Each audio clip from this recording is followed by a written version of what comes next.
আসসালামু আলাইকুম। আমি তাইবা ইসলাম মেইন। আমি ইউনুসারি মিনি লাইব্রেরি থেকে নবীজির দিনলিপি বইটি নিয়েছিলাম। তো আজকে আমি এই বইটা রিভিউ দিতে চলেছি।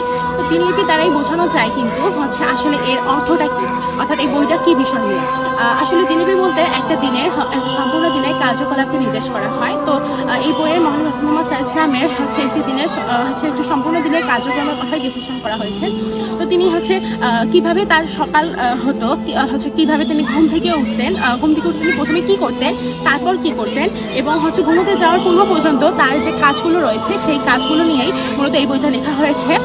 তবে এই বইয়ে যে দিনলিপির বর্ণনা দেওয়া হয়েছে তাতে তার একদিনের ঘটনাকেই উল্লেখ করা হয়নি, বরং বেশ কয়েকদিনের তার দিনলিপিকে লেখক একত্রিত করে মূলত এই বইটি লিখেছেন। তো সর্বপ্রথমেই লেখক বর্ণনা করেছেন যে আসলে তিনি দিনের প্রথম প্রহরে কী করতেন, অতঃপর দিনের মধ্য প্রহরে কী করতেন, এবং দিনের এই প্রত্যেকটি প্রহরে তিনি কখন অসুস্থ ব্যক্তিকে দেখতে যেতেন, আবার কখন গরিবদের দেখতে যেতেন। তো এই বিষয়গুলো এখানে বিশ্লেষণ করেছে লেখক। এবং কিন্তু এই বিশ্লেষণগুলো করতে গিয়ে লেখক যে বিষয়টার প্রতি গুরুত্ব দিয়েছেন, অর্থাৎ নবী করিম সাল্লাল্লাহু আলাইহি ওয়াসাল্লামের জীবনের যে মূল বিষয়টা নিয়ে তিনি গুরুত্ব দিয়েছেন সেটা সালাতের সময়ানুবর্তিতা। তো সালাত জিনিসটা কিন্তু আমাদের সকলের জন্য খুবই অপরিহার্য, কারণ এটি জান্নাত লাভের মূল চাবিকাঠি। এবং নবী করিম সাল্লাল্লাহু আলাইহি ওয়াসাল্লাম সালাত ঘুম থেকে ওঠার পর সর্বপ্রথম কিন্তু এই সালাতই আদায় করতেন। এবং তিনি তার এই দিনলিপিটা অনুসরণ করলে, অর্থাৎ তার জীবনী অনুসরণ করলে প্রথমেই যে বিষয়টার কথা উঠে আসে সেটা কিন্তু সালাতই। এবং তিনি দিনের শুরুতেই কিন্তু সালাত আদায় করতেন।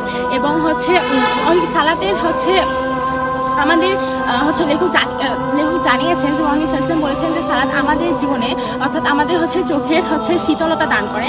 সালাত আমাদের দিনের একটা বড় অংশ অতিবাহিত যদি আমরা করি সালাতের ওপর, তখন আমাদের কিন্তু অনেক সওয়াব হবে, অনেক নেকি হবে।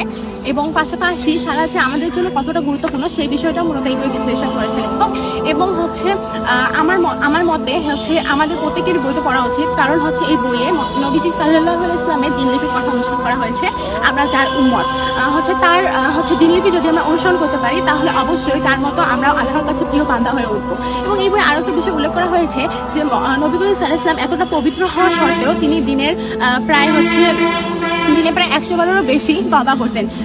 কিন্তু আমাদের বেলা দেখা যায় যে আমরা কিন্তু এতটা পবিত্র মানুষ না, কিন্তু তারপরে আমরা 100বার তো দূরে থাক, আমরা 50বারই ঠিক মতো তওবা করি কি না তার ঠিক ঠিকানা নেই। তো এই বিষয়টা মূলত আমার খুবই ভালো লেগেছে যে একজন পবিত্র মানুষ যদি 100বার তওবা করেন তাহলে আমাদের কতবারই না করা উচিত।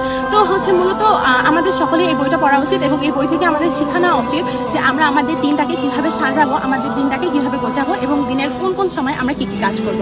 ধন্যবাদ।